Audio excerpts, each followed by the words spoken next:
Thank you, everyone, and welcome this May 2019 CMS Policy Speaker Series from the Carbon Monitoring System.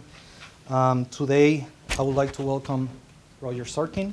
He's coming from Massachusetts, and he is the founder and the executive director of American Resilience Project, ARP. And ARP creates films and engagement campaigns designed to bypass partisan fault lines and offers a strategic executive communications training. So for today's talk, Roger will be presenting on the topic of wielding the power of strategic narratives to achieve maximum civilizational security and communicate the value of science to decision makers. This talk will focus on successful strategic narratives at the nexus of climate change, national security, and economic prosperity that can help scientists like us here at NASA Goddard to translate the value of our work into inspiring stories that educate decision makers and the general public on how research and data products can have societal benefits. We also have the presence of several special guests here today, but I'm going to let Roger introduce them throughout the talk. At the end of the talk, we're going to have some time for a Q&A and for some discussion, and then at 1 p.m. we welcome all of you to stay if you want to have informal conversation with Roger and the special guests that are here, and talk to them a little bit about the work that you do here at Goddard, and maybe a discussion about potential collaboration opportunities and partnerships that can happen. So without further ado, I'm going to leave you with Roger. Thank you, Neil. Good morning, good afternoon, everybody. Thank you so much for having me. When I first got this invitation, I was a little bit surprised since I'm not a scientist. And I think it became clear to me that that's the value I would suppose that I bring, and that I can help you in some small way, perhaps communicate your work better to people who don't understand science and who probably never will understand science. So I'll tell you a little bit about myself. My background is in journalism and filmmaking. And there was a time where I thought, what is the value of the work that I do? And my passion has always been sort of environmental issues, sustainability. Sort of came through college as climate change was becoming an issue for people to focus on. I actually went to Johns Hopkins. I was around at Hopkins when Hubble went up, so I remember that being sort of everybody's excitement around Hubble at the time. And there was a time where I thought, well, what good is a film if it's not reaching the right audiences? There are lots of filmmakers that do very important stories. They tell great work. They make beautiful films. It may maybe move us to tears or make us laugh. But for the people that were saying at the same time, I'm going to make a movie that's going to change the world, often the activist component of that fell flat. People would make a nice film, it would go to the film festival circuit or wind up on PBS, but it was not reaching the right audiences. And so I almost thought about getting out of filmmaking. I thought maybe I'll go get a degree in public policy. That's a good way to be effective in the world. And then I stumbled upon, in 2010, as I was doing some work for nonprofits. I had a video production company in DC where I did work for government. USAID was a client of mine, a lot of NGOs. I stumbled upon the Quadrennial Defense Review from 2010. Not the kind of thing that filmmakers in general would just sort of pick up and read. But I found it fascinating, and there was a phrase in that review that called climate change a threat multiplier. And when I read that, I thought, okay, this is the phrase. This is the powerful combination of two words that tells the story. It essentially tells the story of climate change to the audiences, in my opinion, that mattered at the time. It wasn't a question of preaching to the choir. A lot of great environmental filmmakers out there, but we see a lot of them preaching to the choir.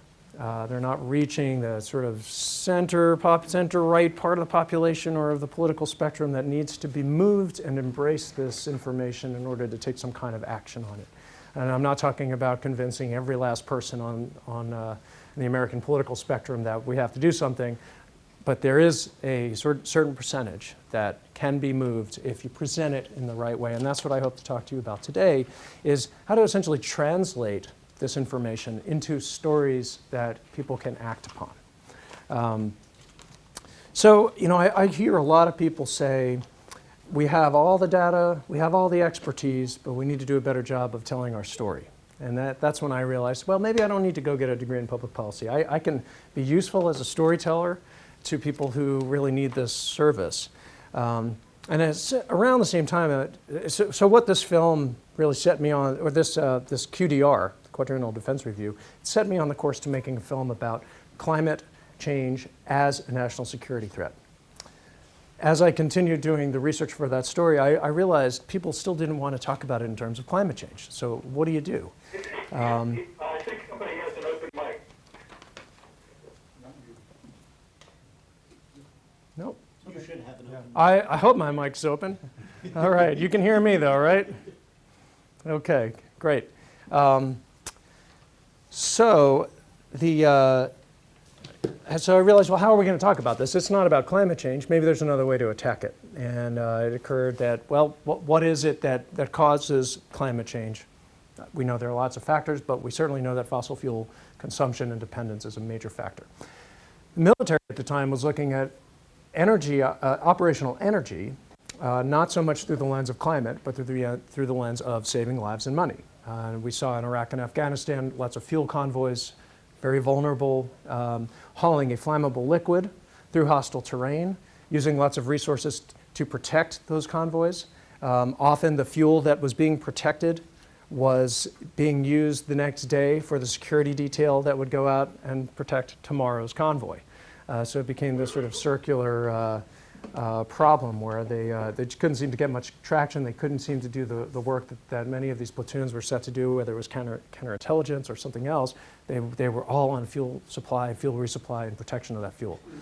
So that to me seemed like the lens through which to tell this story. And it seemed that if we could address the climate issue using different language, that might be the winning strategy. And you know, we know that words really matter to people. I mean, it's perhaps an underappreciated power that they have. I think sometimes it's just replacing certain. I always think about if you remember the estate tax. There was in the 90s, the estate tax got rebranded as the death tax. And then we saw a wild swing in support for repeal of what was the estate tax. Estate tax became the death tax just by switching out a word.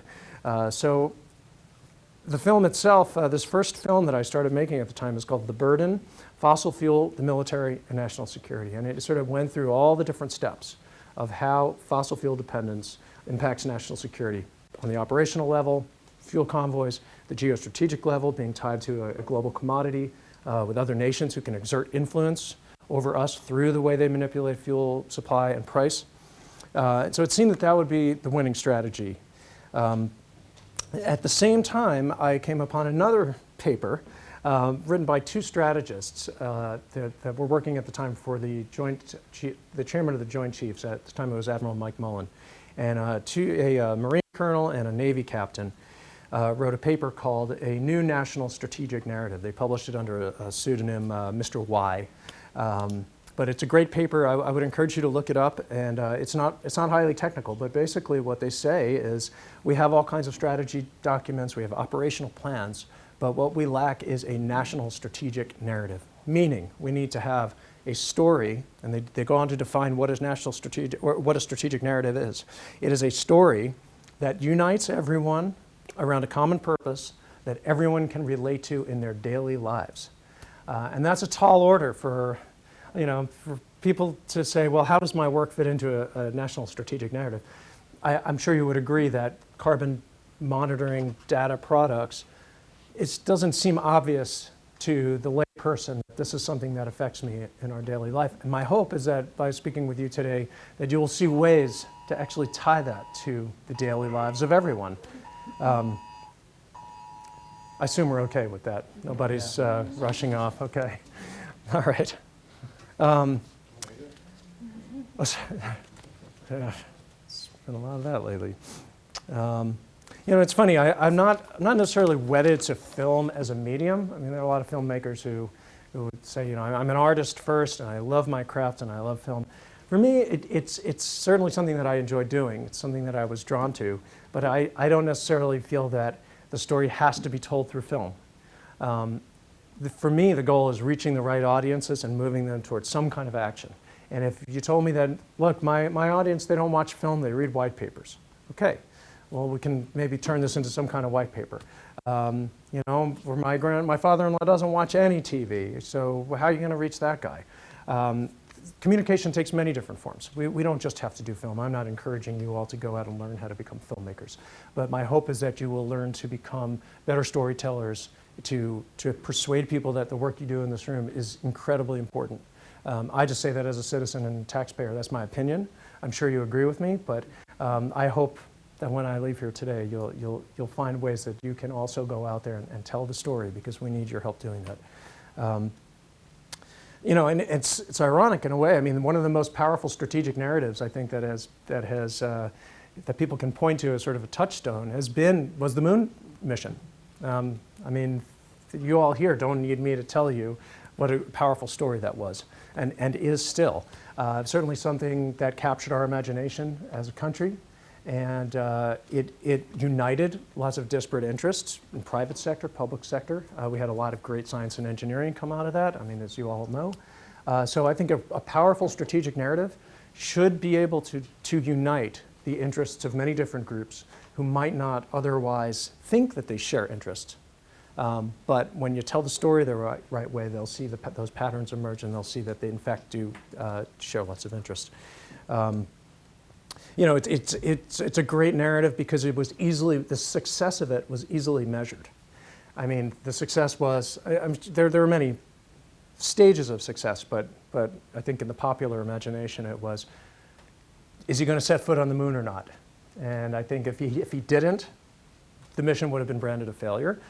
We got the photo, we got the footprint, success. And I think any way we can look for sort of a binary construct for our story that measures success in either a yes/no term, did it happen or not? You know, classic story construct of, did he get the girl? Did he get away with the bank robbery? Did they destroy the ring of power?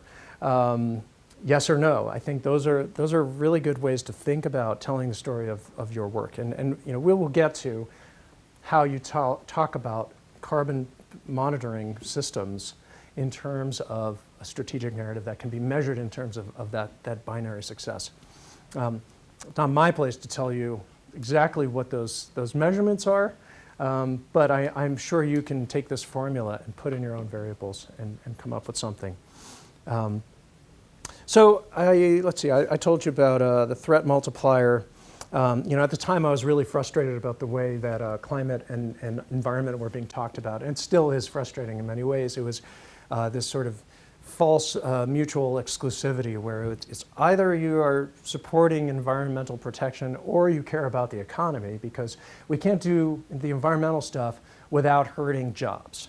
And as we know, that's a false construct. We know that our economic health, our environmental security, energy, I mean, all of the things that make for a good quality of life are intertwined, and you can't set those two up as opposing forces.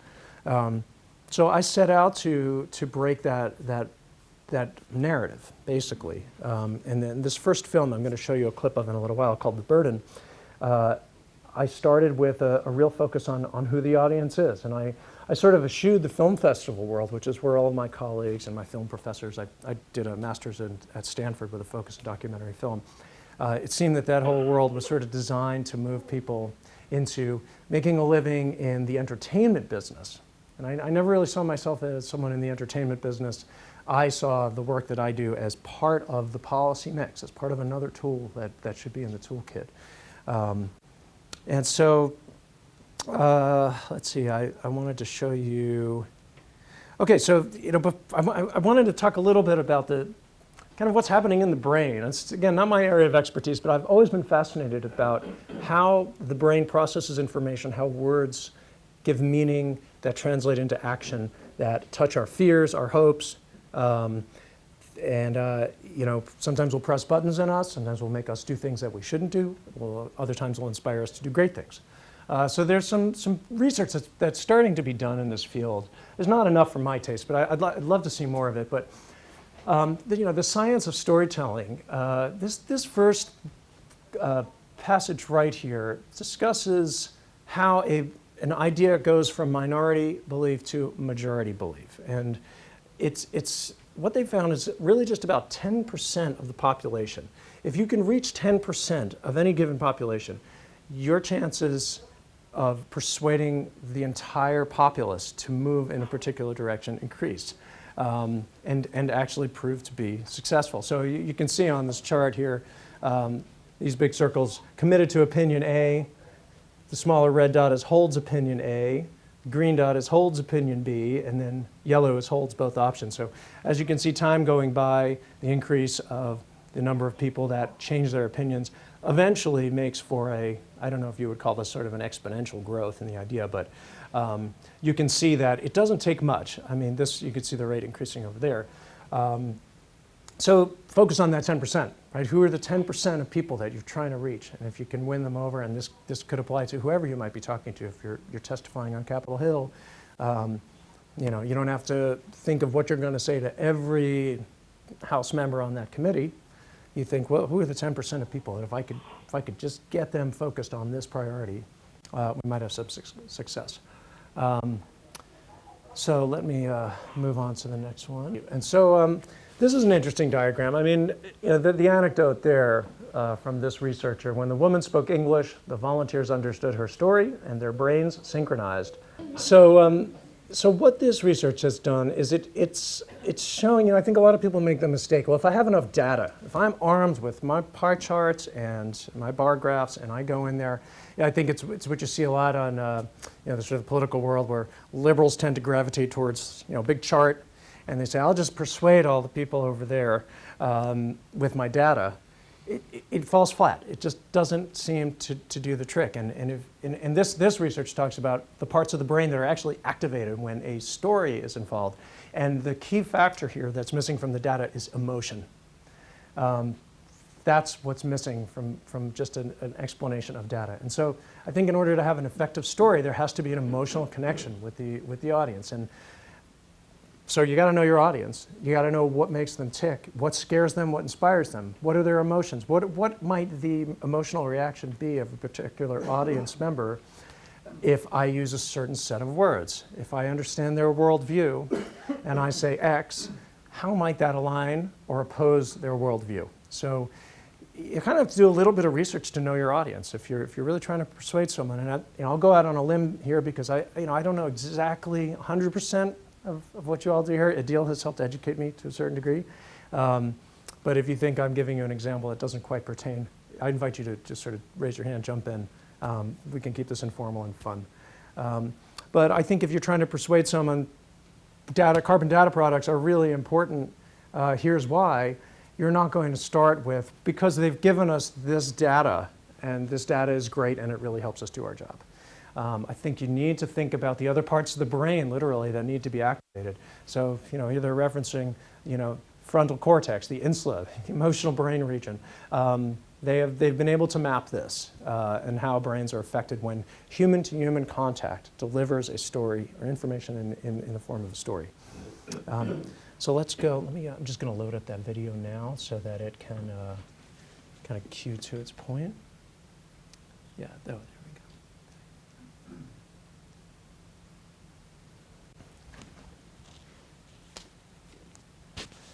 Has anyone read the book *Sapiens* by Yuval Noah Harari? Great book. I think the subtitle is A Brief History of Humankind.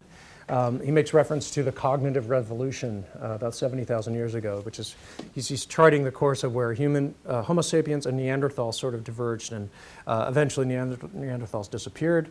Homo sapiens took over, and what he argues, it's because of this cognitive revolution, this ability to take words and string them together in the forms of stories. That would enable more effective hunting, more effective team activities, organization for warfare. If you can tell a story, he says we're not the only species to have language, because there's lots of studies that show that birds can say danger or water, or chimpanzees can say danger, and everybody kind of knows, and there's different words for it. So danger lion is one of those bits of evidence that shows that certain types of primates, other than humans, can can respond to language. But what humans can do is say, danger, there's a lion, but if you're not careful, you might run into, we saw another game track, we're not sure what animal that was, so maybe we should all go up on the ridge. We can plan things in terms of complexity. That I'll return to that in a little while, but I just sort of want to plant that idea for you now, which is that ability to tell a story has helped our evolution.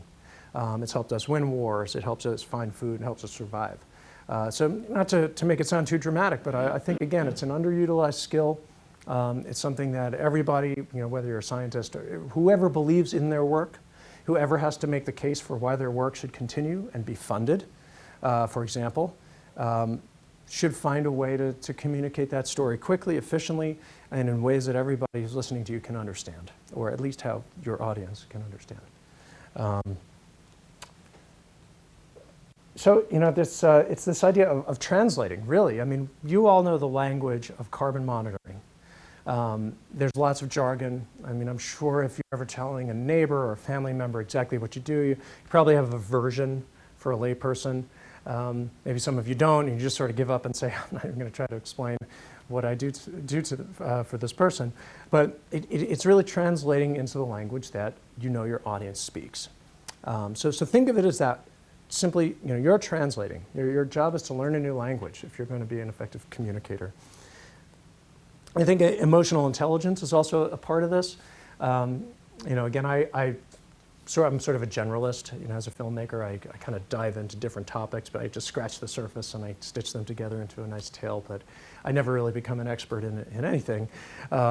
Emotional intelligence is defined by the capability of individuals to recognize their own emotions and those of others, discern between different feelings and label them appropriately, use emotional information to guide thinking and behavior, and manage or adjust emotions to adapt to environments or achieve one's goal. So I'm not going to get into emotional intelligence, but I think that is a really key core concept if any of you are struggling with how do I really make somebody feel something after they hear the story of the work that I do, or the work that you do. So know your audience. That is key number one. So I'm going to show you a clip now. I got a couple of clips from some of the films. Gunmen attacked a convoy, and a driver was killed and more than 24 tankers were destroyed.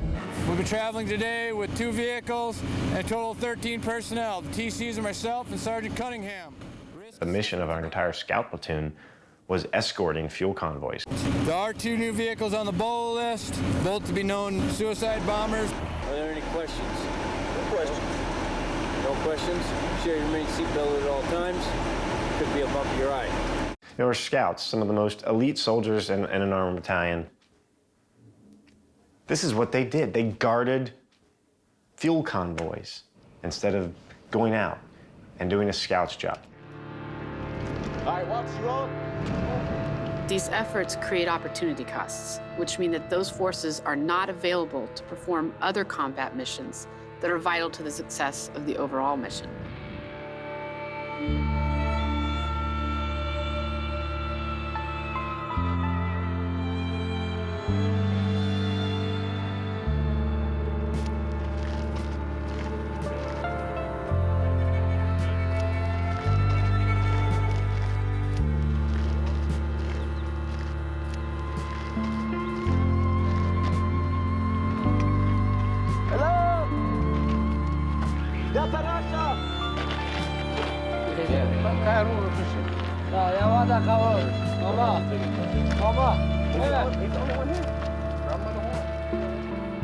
We lost a tremendous asset that we otherwise would have had, gathering intelligence,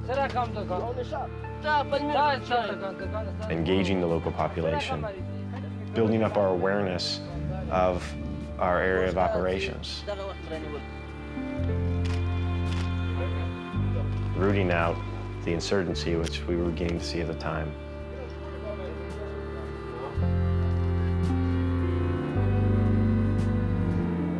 And the mission that we needed to be working on.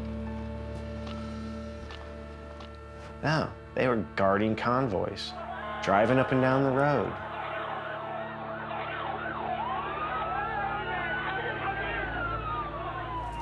These are soldiers, and these are guys who know the risks that they're taking. But we were not prepared to have so much of our time consumed by fuel resupply. That supply mission came to dominate everything that we did.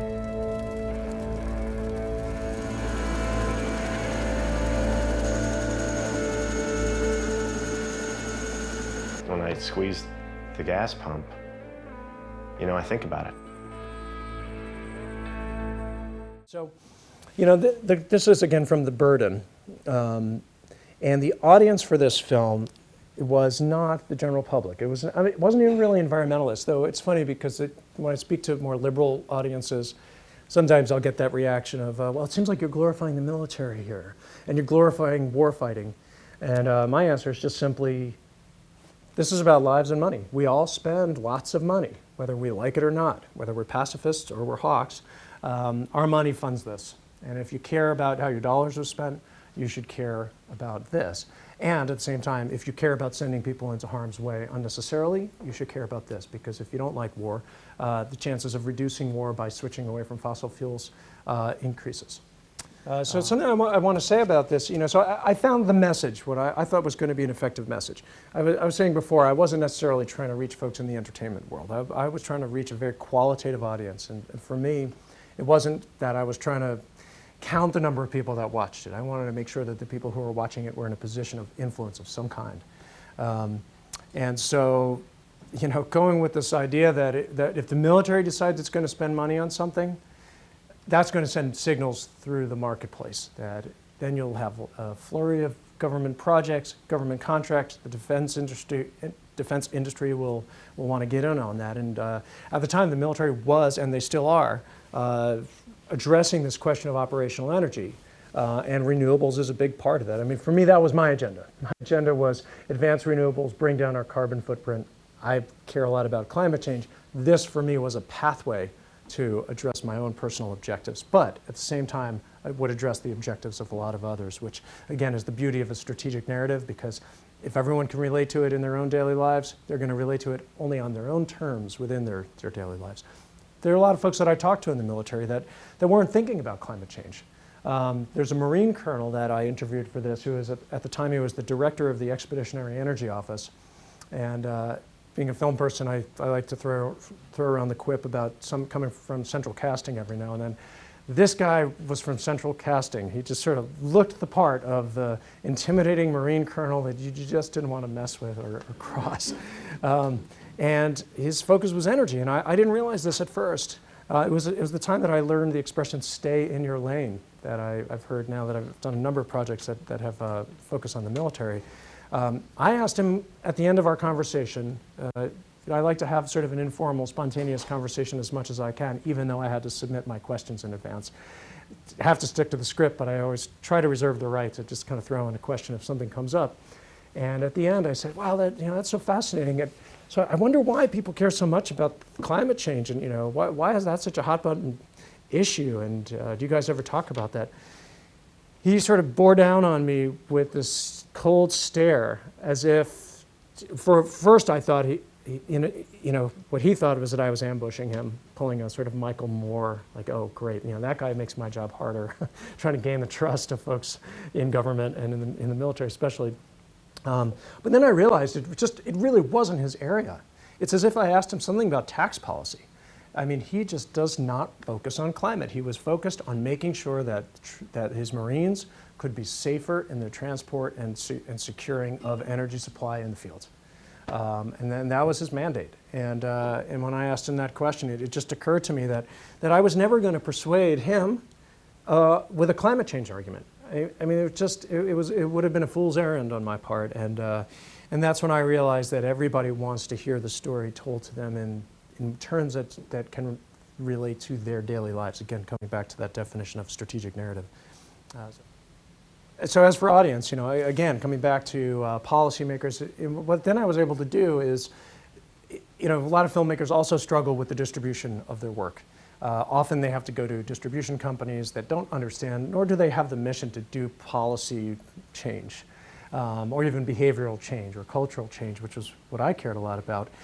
So finding other NGOs, finding other groups that, and I don't know if this is entirely relevant for you here, but it really does take a web and a network of people that might not be expert storytellers, but they knew how to get members of the Senate Transportation Committee to come out and talk about this, or energy. In this case, would be more energy armed services.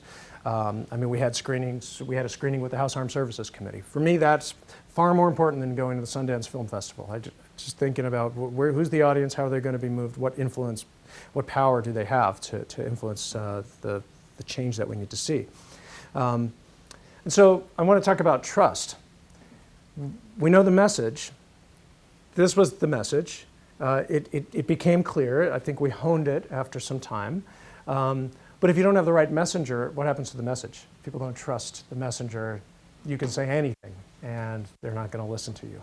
I think it's one of those reasons that, whether you love him or you don't, I think Al Gore sort of hit a ceiling. I mean, he's identified with a political worldview, as a political team player.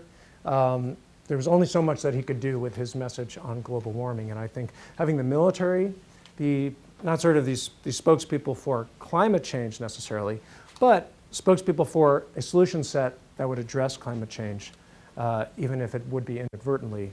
I think that looking to a trusted entity, and as long as the military still has, I think it's like 80% approval ratings as an institution in our country. I mean, you look at what Congress's approval ratings are, and there's no comparison there. So trusted messenger all the way, and look for trusted messengers, and that means get out of the way sometimes. I think we see a lot in public life.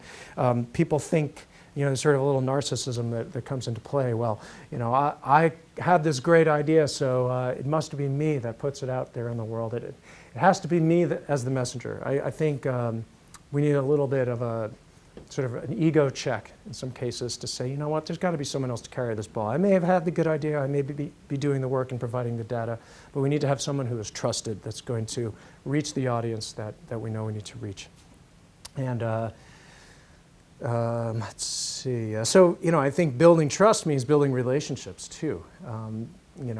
That means you guys are, and I'd like to get into some discussion here. I mean, to understand how you all might use communication in your work, and if any of you ever do go testify on Capitol Hill, or you meet with other agencies, if you're ever going to the Department of Agriculture to talk about your work monitoring carbon in the soil or emissions over farmland, I think that's where developing a relationship as best you can help build that trust. So look for those opportunities. I mean, I know if you're going to brief an Assistant Secretary of Agriculture, you're not going to have much of a chance to go out to lunch with that person. But there's things you can do to get to know that office a little bit better. I mean, even if you just show up and you never met that person before, there's some research that you can do in advance so that you know that you're speaking the same language and that they trust you to speak that language. So, then it comes down to how do you craft a good story. I mean, this goes back to, I think, what many of us learned, or at least we were exposed to in middle school. What makes for a good story? And I would say you need a protagonist, or a main character. You need supporting characters most of the time. You need an antagonist, and you need a conflict and a resolution. And I think if you think about those elements, there's a story that you can tell with regards to anything that you do. And I would say that as you think about it, you have to remember that a satellite, a centrifuge, a scientific piece of equipment is never a main character. A main character is a person or people. So how do you take something, at least to me, that's esoteric and technical and turn it into a story that a layperson or a congressperson or a staffer is going to totally get in a very short period of time. So that's a tough story to tell, I would say. A lot of it depends on what's the action you'd like to see taken afterwards. I mean, my mind immediately goes to keep funding our program. I think probably a lot of folks working in the federal government, that's always sort of an elephant in the room. So that's your intended outcome. Then how do you persuade an audience with those story elements that I just described? I mean, I'd love to add, just kind of throw it out there and see if anybody has any examples. I mean, are there communication challenges that anyone has had that they can tell us about in trying to convince someone that your work is vital? Because I'm sure you believe it is. So anybody want to just sort of volunteer an experience they might have had, whether you're talking to a neighbor or someone else in government? Yes. So I was at a museum once communicating on Science on Sphere about climate data sets. And somebody came up and started asking me about my religious beliefs. And that was a little awkward. Because, what do you do with somebody? I mean, I try to steer it back, but do you have any advice? Yeah, that's a good one. Sure I know, we were talking about that. We got the tour this morning, and we were talking about how sometimes you might get hate mail to say if there's some discovery that shows that the universe is older than we once thought, you might get some angry letters. I think morality is the connection with religion. And you don't have to be a religious person, but if you're a moral person, then you can have that conversation. That's a language you can speak with someone who believes in, whether it's a strict interpretation of Scripture or more an interpretive, allegorical interpretation. I mean, we can all, whether we're religious or not, I mean, the golden rule, right? We want to treat ourselves and everyone else the same way. And that goes for future generations. So if you're talking about the importance of your work, you're talking about future generations. Let's say, I mean, I did not expect to go into this. Exactly, and I mean, even if someone is, if you happen to know, I don't want to, get into like really deep, hot button political issues of the day, but if you happen to know someone who's strongly pro-life. I think, personally, there's a pro-life argument to be made for taking care of the habitable world. Clearly, everyone who wants to live a good life needs a habitable environment. So again, I'm talking about this not in terms of climate change. I'm going to talk about this in terms of human habitat and taking care of God's creation. I mean, we know there's scriptures in the Bible that reference all, I mean, there's opposing scripture. There's the dominion theology of, here it is, it's for you to use, and then there's other types of interpretations that say, whoa, you gotta be careful with that stuff because it's a little more fragile than we might have thought.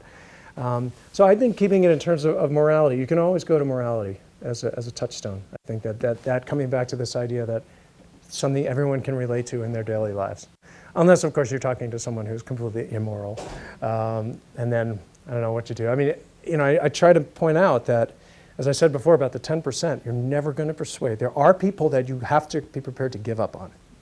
And the idealist in me, that was always a hard truth to accept. And I finally have come to accept it. And I'm never going to get this section.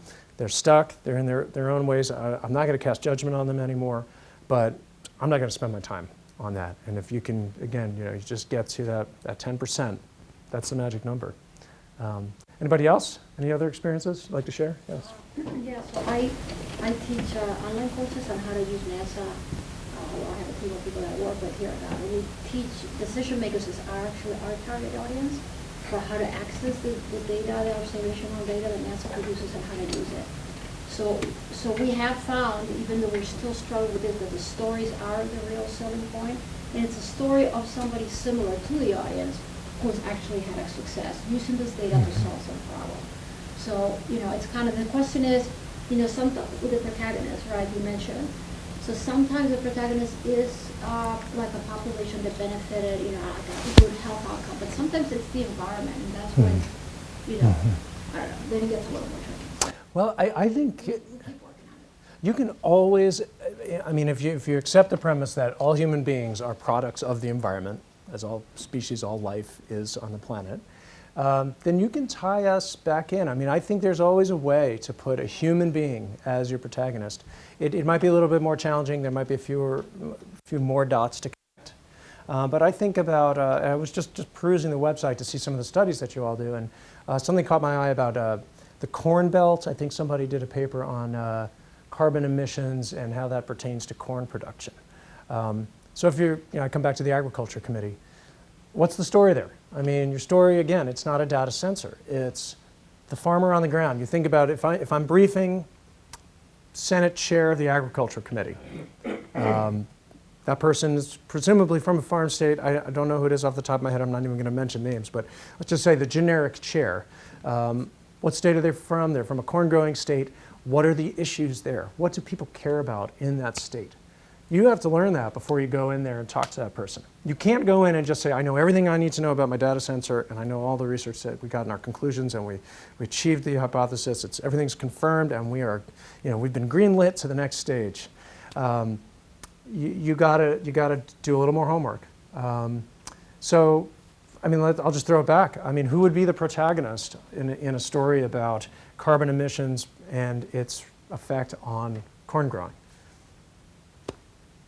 Sir. I have a different comment, actually.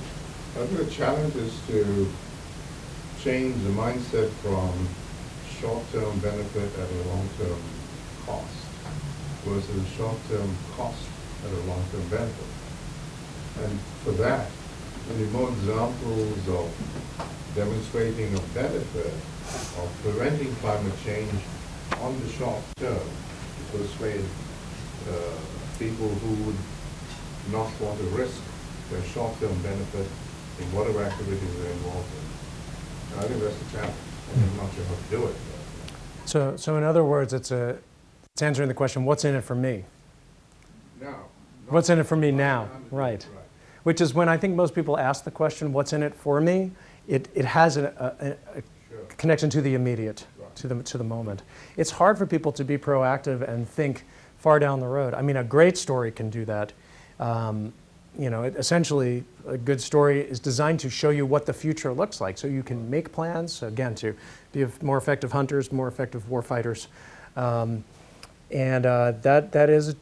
It's a tricky thing. I mean, in that case, you have to show someone who's benefited from something that doesn't quite yet exist.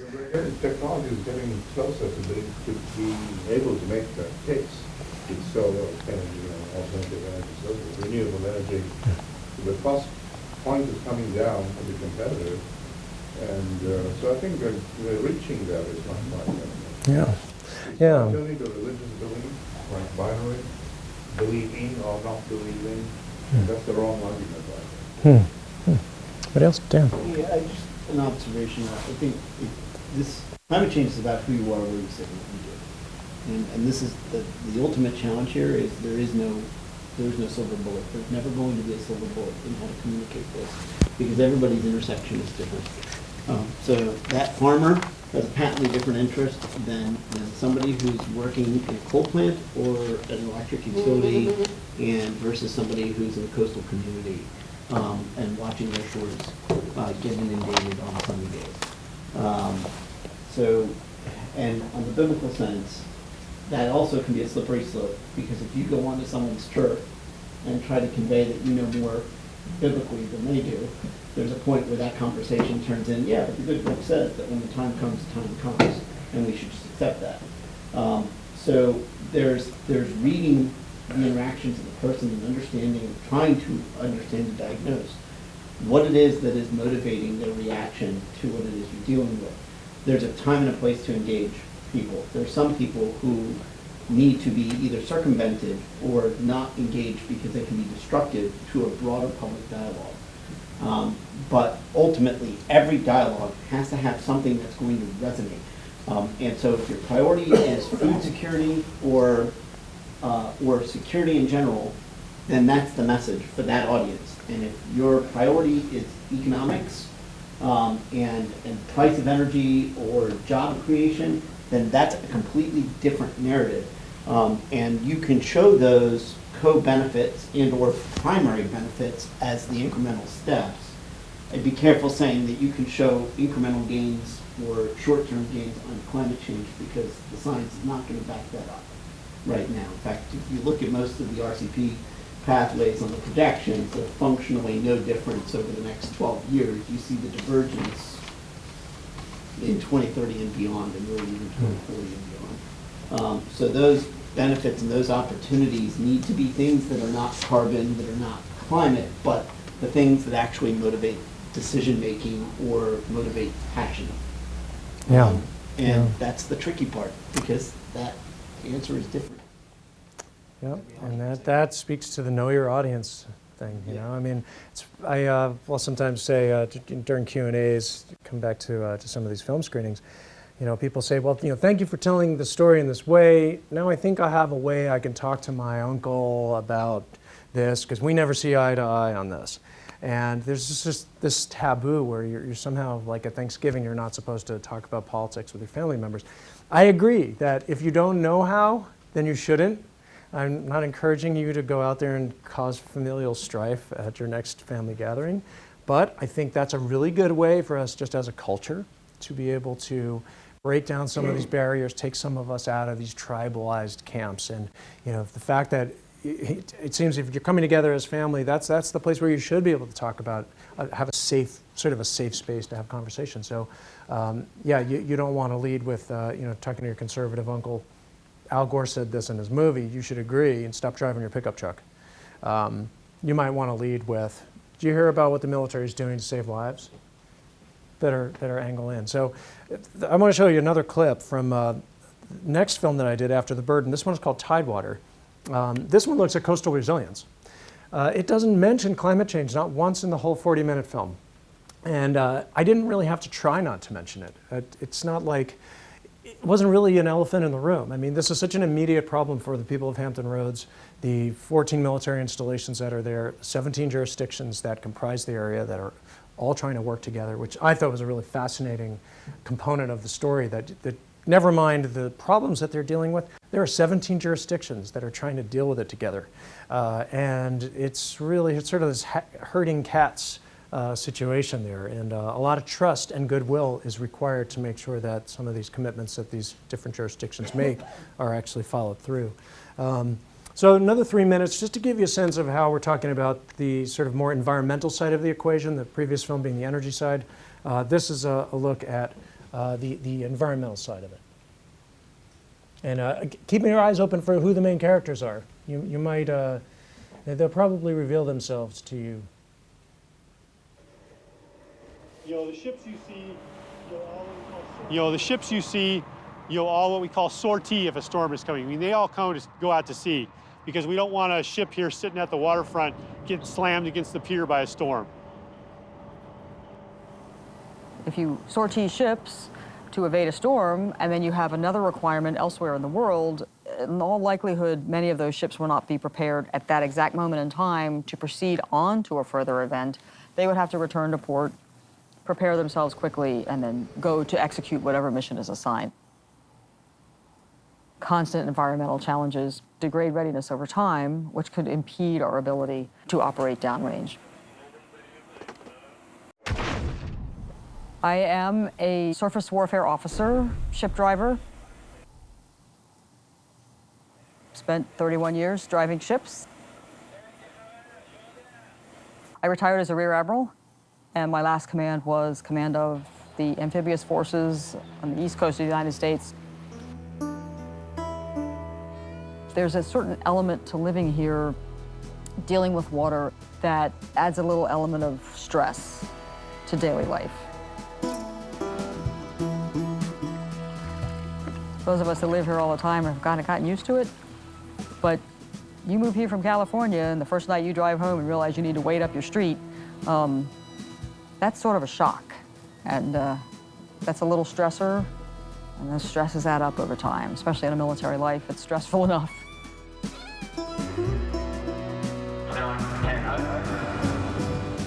It's unnecessary stress, and it's stress that a lot of people here in this region have to go through. They don't always have the convenience of having family nearby to help them out.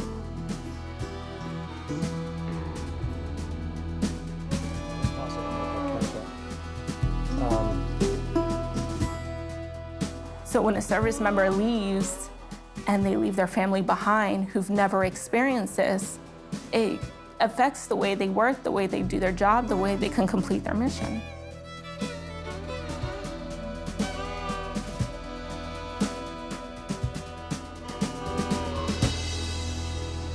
I think if you look at the Navy family, most of it lives in those communities. So, whether they own a house, whether they rent a house, that sailor is also a Sunday school teacher, that sailor is also a Little League coach. So where's the call to action? It's, we have sailors whose lives are affected.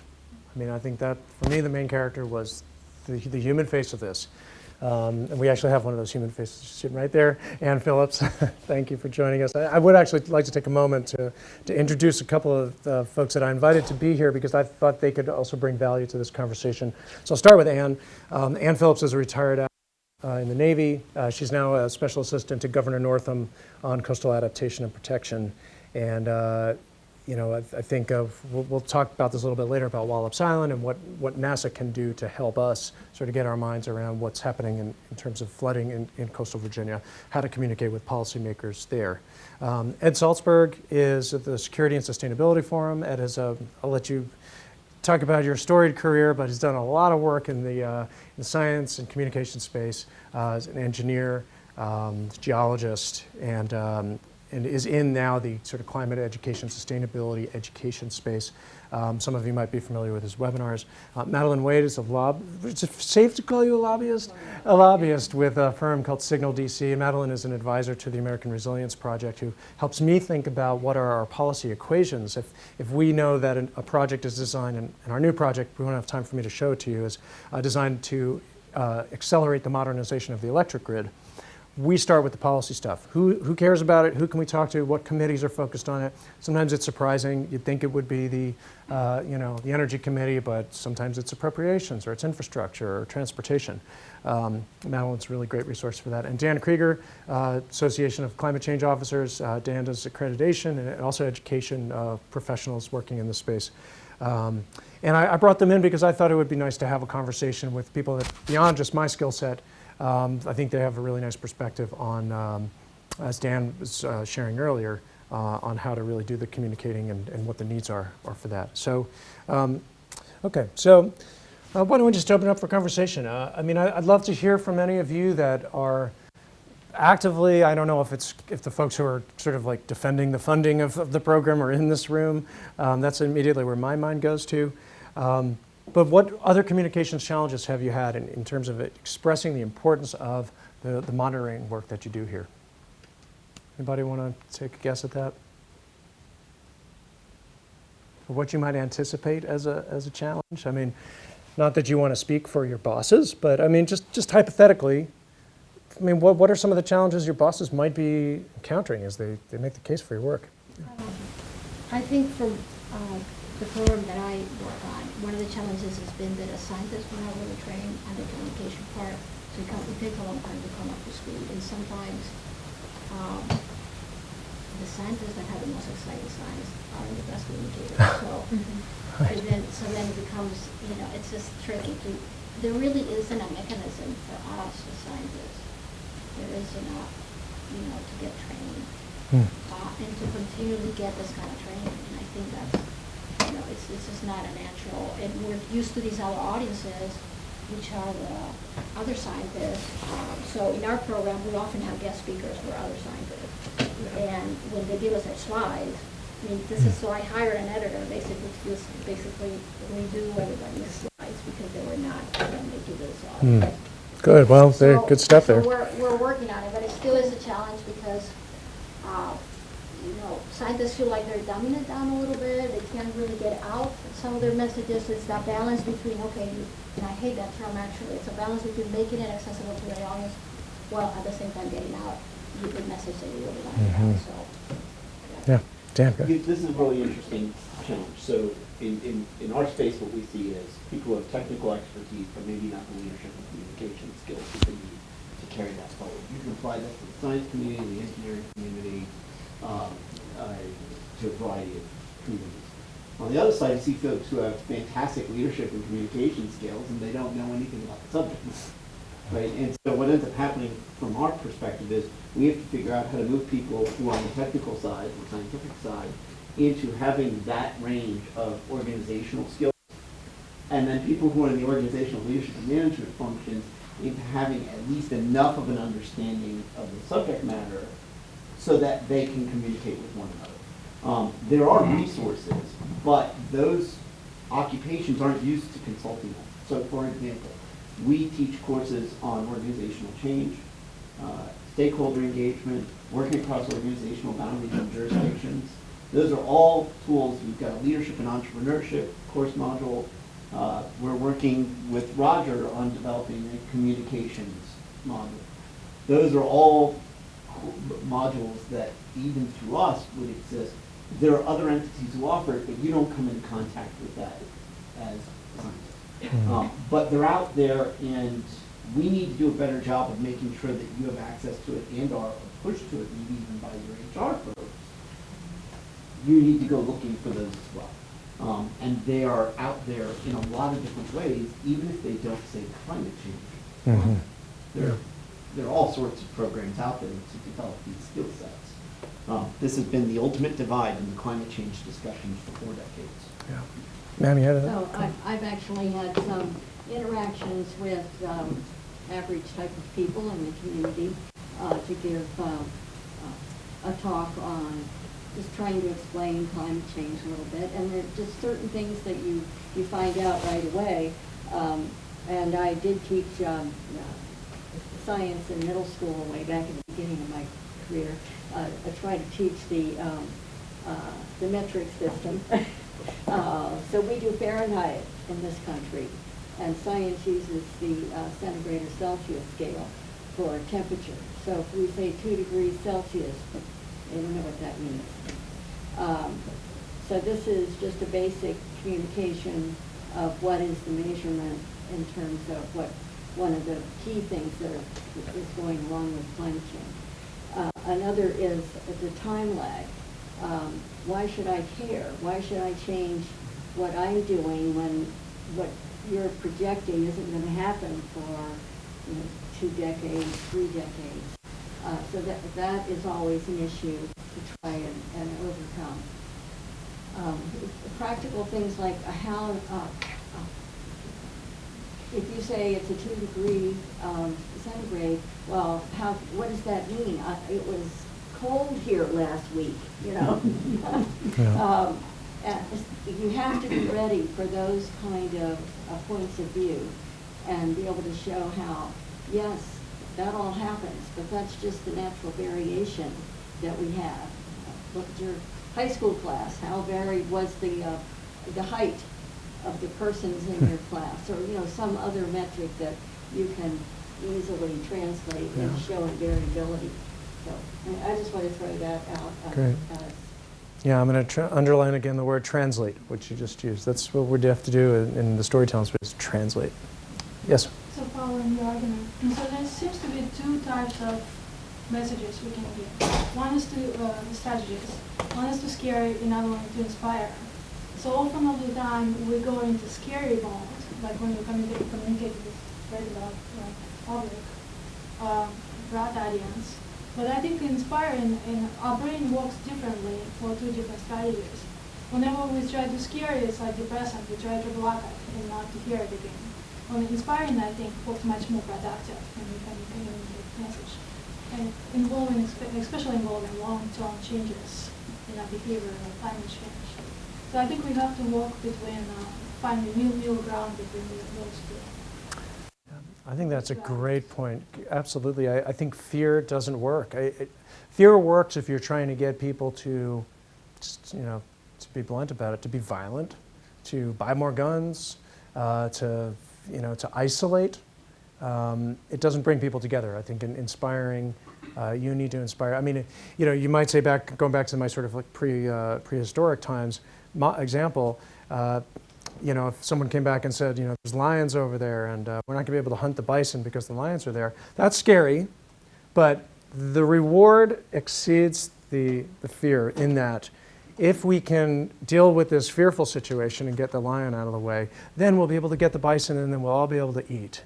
So you're essentially giving somebody hope. If you're going to give them fear, you've got to show them that the fear is just a sort of a little minor point you need to keep in your mind, because you need the solution to overcome it. And then people get excited about solutions, they get inspired. Like with climate change, really, like especially on TV or internet, we talk about like, well, like in media, well, everything will die in 100 years.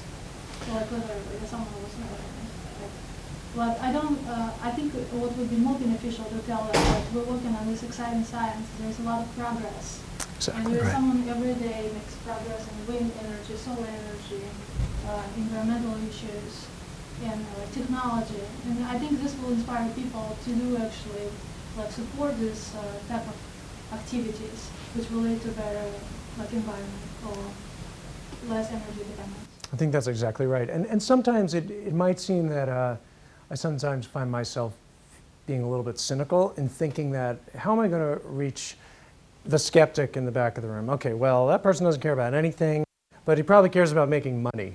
So, well, there's a way to make money off this stuff too. Government's going to issue contracts. They're looking for renewable energy to minimize vulnerabilities in the field, or something on coastal resilience.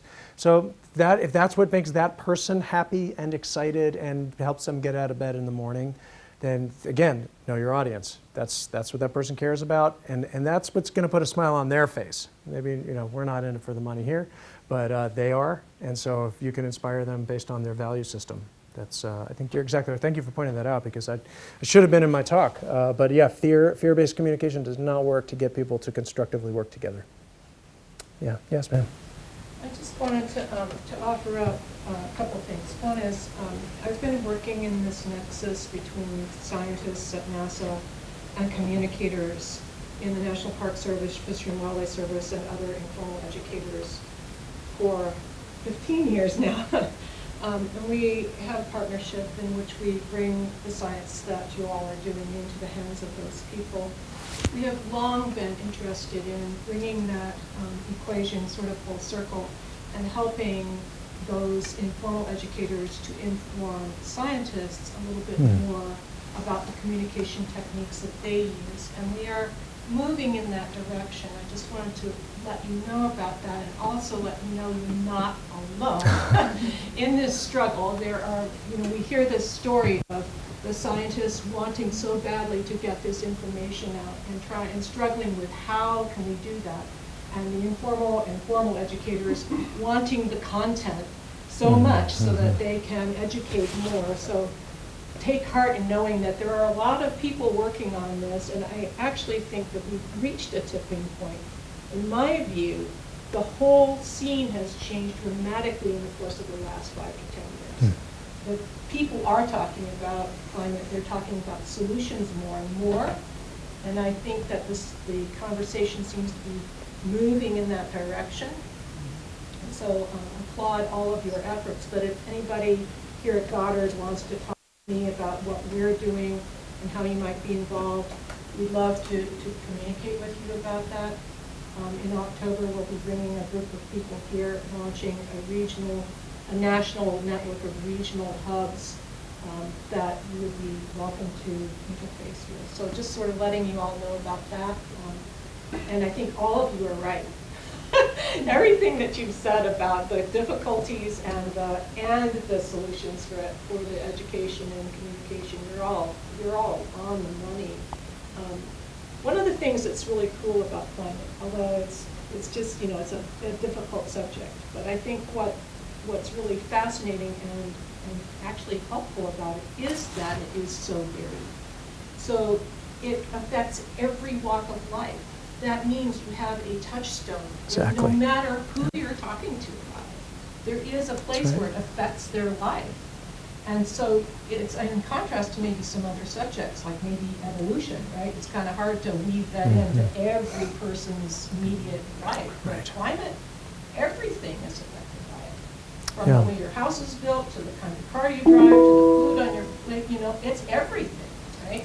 So as Peter once said to me, he said, climate change only matters if you care about people. That's right. It's a story about people. It's human habitat. I keep coming back to that. That's the environment that really matters. So yes, please go ahead. Well, we are gonna, because I may let people have to go. It is 1 p.m. Thank you everyone, and thank you everyone that join online. What we're going to do now is people that want to stay, we can continue this very informal discussion. We would love, now that we have all of these special guests, that you can talk to them about the work that you're doing, and maybe get some feedback, some potential ideas that we can move forward. So thank you, and thank you for coming. Thanks. Thank you.